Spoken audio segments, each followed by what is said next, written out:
کی ٹکے ٹکی خاطر، چند روپوں کی خاطر، اغراض کی خاطر، مفادات کی خاطر، عالمی طاقتوں کو خوش کرنے کی خاطر ایک مسلمان دوسرے کو قتل کرتا ہے۔ کہ مشرف کے دور میں جو لال مسجد میں شہید کی کیا مسئلہ، چند لوگ تھے، ہم وابستہ رہے اسے، وہ سمجھاتے رہے، اس نے والدہ کوشش کرتے رہے، 3-4 پروشن کرا جب کو بھی اور وہ ملا سکتا ہے۔ اب اس نے اس مسئلے کو ہوئے بنا کر پیش کیا امریکہ کے سامنے، تاکہ امریکہ کو یہ پتہ چلے کہ یہ بڑا خطرناک مسئلہ ہے، اور اس مسئلے کو حل کرنے کے لیے فرعون ناگزیر فاسفورس بم استعمال کی ہے، فاسفورس بم جس سے پتھروں کے پر جل گئے، اور ان ساتھیوں نے وہاں تدفین اور کفن وغیرہ پہنائے۔ انہوں نے کہا ہم نے جسموں کے ٹکڑے اکٹھے کر کے ٹکڑے گوشت کے، اور ہم نے کفن کے کفن اٹھا دیے۔ اور جہاں تک میری معلومات ہے، میں مسلسل رابطے میں معلوم کرتا، جہاں تک میری معلومات ہے،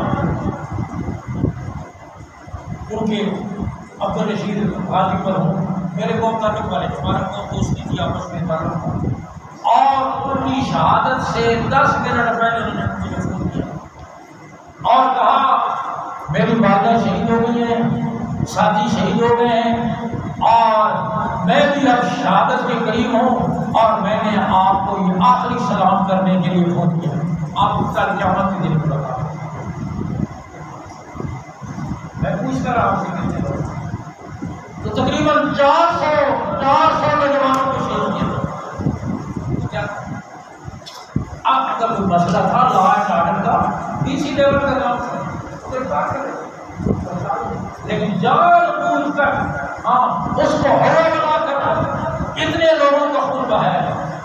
مسلمان ملک میں مسلمان کہلانے والے حکمران کی طرف سے مسلمان کا خون آج اتنا ارجا ہو گیا، آپ بھی دیکھتے ہیں یہاں چکری روڈ پر یہ جو سوسائٹیاں بنی ہوئی، مچھر اور مکھی کی طرح لوگوں نے پکڑ کے جاتے، پیسے دے کر جان چھڑا دیتے، معمولی اغراض کی خاطر، معمولی طرف تلامی کر ایک مسلمان کا خون بہا دیا جاتا ہے۔ حالانکہ دوستو دنیا کی زندگی تو گزر جائے گی، یہاں انسان ٹکے کب تک استعمال کرو گے، یہ مفادات کب تک استعمال کرو گے؟ پوچھو یہ کتنا بڑا جرم ہے، قرآن سے پوچھو۔ اور من قتل مؤمنا متعمدا فجزاؤه جہنم خالدا فیہا، جس نے کسی ایمان والے کو جان بوجھ کر قتل کیا ہمیشہ کے لیے جہنم کی آگ میں چلے گا، ہمیشہ کی جہنم۔ ایک کافر کے لیے، ایک کافر کے لیے، کافر کے لیے فرمایا ہمیشہ جہنم ملے گا، اور قاتل کے لیے فرمایا ہمیشہ جہنم۔ اگر کہ علماء اس میں تعبیر کرتے ہیں کہ ہمیشہ سے مراد یہاں لمبا عرصہ ہے، ایمان والے کبھی نہ کبھی نکل آئے گا، لیکن قرآن نے لفظ وہی استعمال کیا خالدن کا جو کافر کے لیے، اتنی شناخت ہے۔ اور فرمایا جس نے کسی ایک شخص کو قتل کیا، فکانما قتل الناس جميعا، جس نے گویا ساری انسانیت کو، اس سے سلسلہ شروع ہو جائے گا۔ ومن احیاها فکانما احیا الناس جميعا، اور جس نے کسی ایک انسان کی جان بچائی گویا اس نے انسانیت کی جان، ساری انسانیت کی جان۔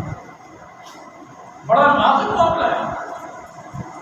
میدان قتال میں ایک صحابی نے تلوار اٹھائی کافر پر، اس نے کلمہ پڑھا، صحابی نے پھر اس کو قتل کر دیا۔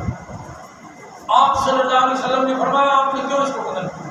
اس نے تو کلمہ پڑھ لیا تھا حضور، اس نے موت کے ڈر کی وجہ سے کلمہ پڑھا تھا، صحیح تھوڑا ہی پڑھا تھا۔ آپ نے فرمایا اللہ شکر کا کر ہوں، تم نے اس کے دل کو چیر کر دیکھا تھا کہ صحیح پڑھا ہے یا نہیں؟ کل قیامت کی دن جب یہ میدان حشر میں اپنے کلمے کو لے کر آئے گا تم کیا جواب دیں گے؟ کیا جواب دیں گے؟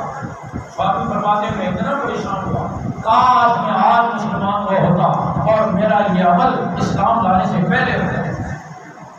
آپ صلی اللہ علیہ وسلم نے امت مسلمہ میں انسانیت کے خون کی اتنی قیمت کو بیان کرتا ہے۔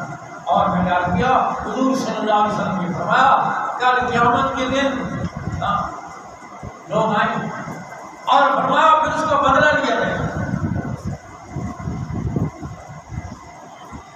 آج دیکھیں غور کریں باجوڑ میں ظلمن کتنے لوگ بم دھماکے میں شہید ہوئے، اس سے پہلے کتنے لوگ شہید ہوئے، افغانستان میں کتنے لوگوں کو بے دردی سے شہید کیا گیا، اور وہاں اکثر اس میں علماء ہیں، طلباء ہیں، بے گناہ لوگ ہیں، 4 بہنوں میں ایک بھائی بے گناہ اس میں شہید ہوا تو اس کی 4 بہنوں نے اس کا جنازہ اٹھایا، کتنے خاندان اجڑ گئے۔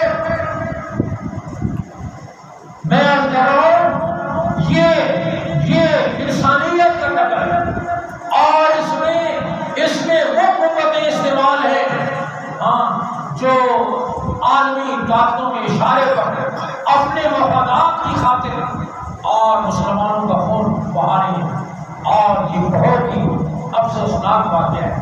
اللہ ہم سب کو دین اسلام کے اس عمل کے نظام کی حفاظت کرنے کی توفیق نصیب فرمائے۔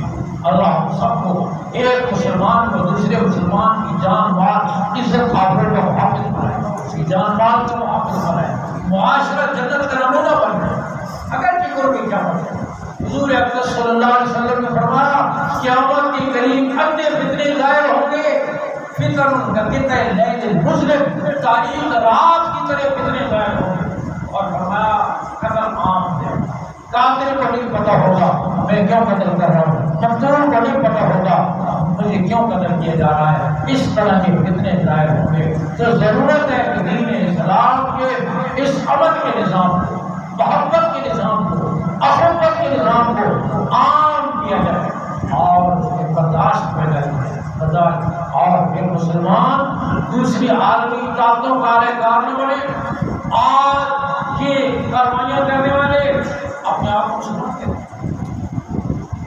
خوارج، انہوں نے مولانا سرجان کو شہید کیا پشاور کو، مولانا میراج الدین کو شہید کیا، مولانا نور محمد کو شہید کیا، اور اپنے طور پر انہوں نے ایک نام نہاد شریعت بنائی ہوئی ہے، اور جو اس کے خلاف ہے مسلمانی دین اسلام کے خارج۔